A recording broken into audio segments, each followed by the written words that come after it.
Welcome to Dice Control Dojo. I'm Phil, practicing every day and sharing my tips so we can all do better in craps.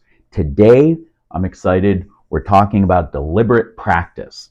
I know everybody's going to go, ugh, but I want to make sure that we get a clear understanding of what deliberate practice is. It's not just going to the golf course 3 times a week. It's not going to the craps table 3 times a week. That's not going to give you the practice for dice control. That may get you better on the table and understanding rules, but it's not going to get you to where you want to be if you want to take it to that next level. So what do we do for deliberate practice? Well, we have to have specific goals in mind. We have to define what we're looking for, and we have to try and work daily to correct behaviors that we're seeing when we're throwing. Now, we have a lot of different behaviors that we have to monitor when we're doing this. It's no different than in any other sport. We have to fine-tune each and every department to make sure that it's running smoothly.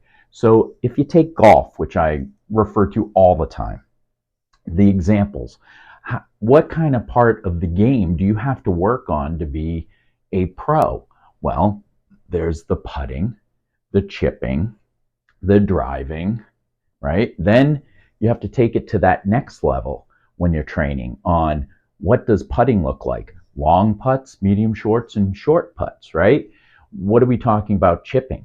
On the green, near the green, 20 feet back, your short irons, your long irons, your driver. Everything has to be perfect if you're a pro. And if one of those games aren't on and you see on sports on Sunday and the commentators like, boy, this guy doesn't have a good low iron game. Well, that's that indication that his pros and his coaches should be working and drilling, and they should be working on that specific problem to try and fix it. Well, it's the same thing with craps, right? When we're dice throwing, if you're going to call yourself a dice control thrower, if you're a part of my dojo, you're going to be trying to make sure you're doing every element of this properly. So deliberate practice is not just having fun. And once again, I'm going to say this for the 100th time. You'll see me say this 100 times. If you want to go to the craps table and you want to do some basic stuff like, hey, if at anything, my son-in-law, he at least sets the dice a little bit. He sets it the same way, and he throws it the same way each time. So by doing that, he cuts his odds down a little bit when he's trying to throw. And I appreciate that because he's given it a try. But he doesn't have a table and doesn't practice every day, and that's okay. We're going to just make sure that if you're going to be a control thrower, you're going to do specific things to get better. You want to be a pro when it comes to dice control. And how do you do that? You work on specific goals. All right. So I want to tell you today, I did a training session before this, and I'm exhausted. And there's reasons why that is. I had a specific goal in mind that I wasn't hitting my landing zones the day before.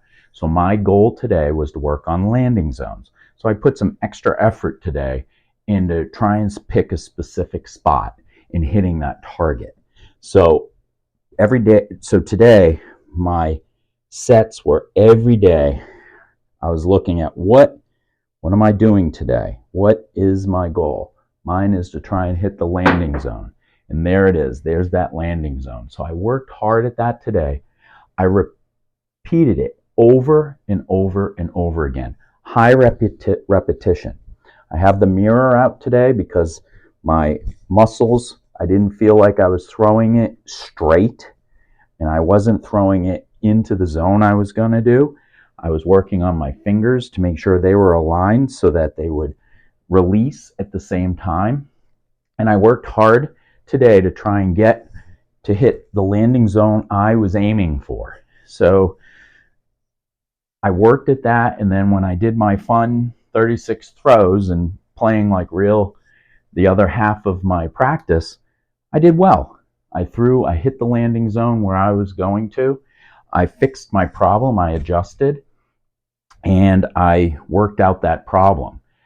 I used my computer to give me feedback to see how my throws are going and seeing where I need to adjust. At the end of my 36 throws today, the back half, I noticed that my dice were kind of flailing a little bit over to the left. So tomorrow's deliberate practice will be ensuring that my dice are plopping and landing right where they're supposed to do, and they're not one off. They're not going off to the left or the right. So that is how deliberate practice works.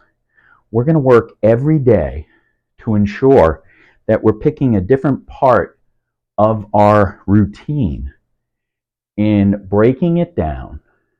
What are we doing to fix it? How do you correct it? What does that repetitive practice look like to get it down to a science so it's not a brain thought when you're at the casino? You're not thinking that. You got 100 other things to worry about.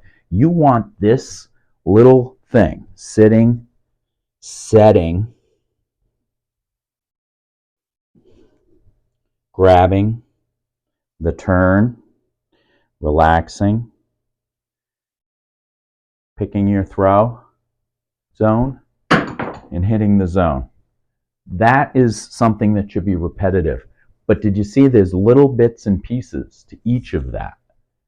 And every one of those need to be broken down, dissected, and you have to know, you have to have the knowledge on what you're going to do to ensure that that throw is perfect.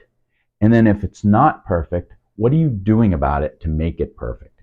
Deliberate practice is not fun. It's not meant to be a fun activity every morning. I'm doing a big call out to my craps crew because I am practicing every day.